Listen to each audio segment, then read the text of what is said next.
السلام علیکم ورحمۃ اللہ وبرکاتہ۔ یہ عظیم ماہی بھائی کا سوال ہے، استخارہ کا طریقہ کیا ہے اور اس کے بعد کیا کرنا چاہیے؟ استخارہ کا طریقہ بالکل آسان ہے۔ سب سے پہلی بات یہ یاد رکھنی چاہیے، استخارہ ہر انسان اپنے معاملے میں خود کرتا ہے۔ کسی دوسرے سے استخارہ کروانے کا محمد الرسول اللہ صلی اللہ علیہ وسلم کی شریعت میں، اللہ کے دین میں کہیں تصور اور نام و نشان بھی نہیں ہے۔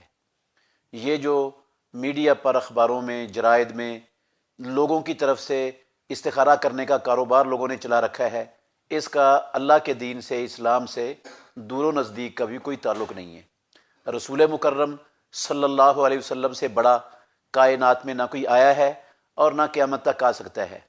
آپ صلی اللہ علیہ وسلم کے بعد آپ کی امت میں ابو بکر و عمر، عثمان و علی رضی اللہ عنہم سے بڑا عزت والا، بزرگی والا نہ کوئی آیا ہے، نہ کوئی آ سکتا ہے۔ انہوں نے کبھی کسی کے لیے استخارہ نہیں کیا اور نہ لوگوں نے ان سے آ کر کہا کہ ہمارے لیے استخارہ کر دو۔ رسول مکرم صلی اللہ علیہ وسلم استخارے کی دعا ہر شخص کو اس طرح یاد کروایا کرتے تھے جس طرح قرآن مجید کی آیت اور قرآن مجید کی صورتیں یاد کرواتے تھے، اور آپ کہتے تھے جب تم میں سے کوئی بندہ کسی کام کا ارادہ کرے تو وہ 2 رکعتیں پڑھے فرضی نماز کے علاوہ، تو 2 رکعتوں کے بعد وہ یہ دعا استخارہ پڑھ لے تو اس کا استخارہ ہو گیا۔ جس کام کے لیے اس نے استخارہ کیا ہے، استخارہ ہو گیا ہے۔ یہ استخارہ دعا ہوتی ہے اللہ رب العالمین سے، تو اس استخارے کے مکمل ہونے کے بعد وہ اس کام کی طرف قدم بڑھا دے جس کے لیے استخارہ کی ہے۔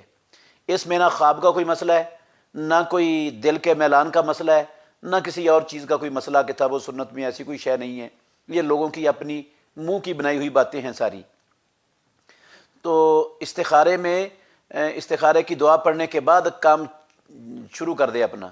اگر وہ کام اس کے دین کے لیے، اس کی دنیا کے لیے، اس کی آخرت کے لیے بہتر ہوگا تو اللہ آسانیاں پیدا کر دے گا، وہ کام ہو جائے گا۔ اگر وہ کام اس کی دنیا کے لیے، اس کے دین کے لیے، اس کی آخرت کے لیے بہتر نہیں ہوگا تو اللہ کی طرف سے کوئی نہ کوئی رکاوٹ آ جائے گی، یہ کرنا بھی چاہے گا تو نہیں ہوگا۔ یہ تب ہوگا جب یہ استخارے والی دعا اس کی اللہ کے ہاں قبول ہو گئی۔ تو اگر قبول نہ ہوئی تو وہی ہونا ہے جو اللہ نے مقدر میں لکھا ہوا ہے۔ ایسا ذہن نہیں رکھنا چاہیے کہ استخارے کے بعد جو کچھ بھی ہونا ہے لازمی وہی بہتر ہونا ہے، یہ نہیں ہے مسئلہ۔ دعا قبول ہو گئی تو بہتر ہو جائے گا، نہیں قبول ہوئی تو پھر وہی ہونا ہے جو اللہ رب العالمین نے بندے کے مقدر میں لکھا ہے۔ یہ ہے استخارہ۔